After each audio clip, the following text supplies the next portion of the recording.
Hello all, Sabrina here, and buckle up because I'm going to explain how I make dice boxes. The first thing that you need to do is just get a hardcover book that you just do not care about.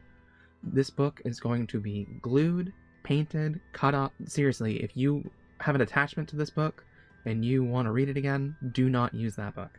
After you glue all of the pages together and let that dry, we can go on to probably my favorite step. Using tissue paper and watered down glue, you want to create different types of patterns with the tissue paper. Cut the tissue paper up in different sizes, have them going in different ways, overlap them.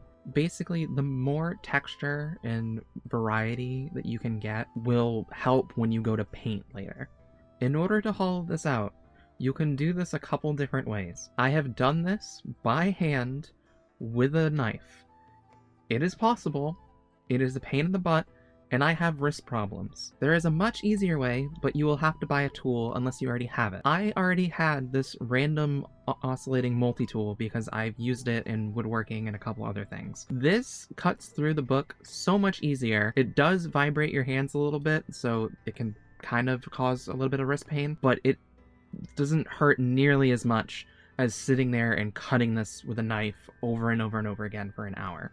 I've done a lot of these now, and at first I was just cutting them out, putting in foam, making them look halfway decent, and you can kind of see that in the last bit of the video. But I found that if you measure everything, you can make a really nice 3D printable insert for everything, and then if you use fabric, you can cut everything and it makes everything look so much neater. It takes a little bit more time and it takes a little bit more effort, but if you have a printer and you want it to look a lot neater, I highly recommend going for that route. And here we are. This is all of the dice boxes that I have made over the years. I would love to know what all of you think of this process in the comments down below, and follow us for more D&D content.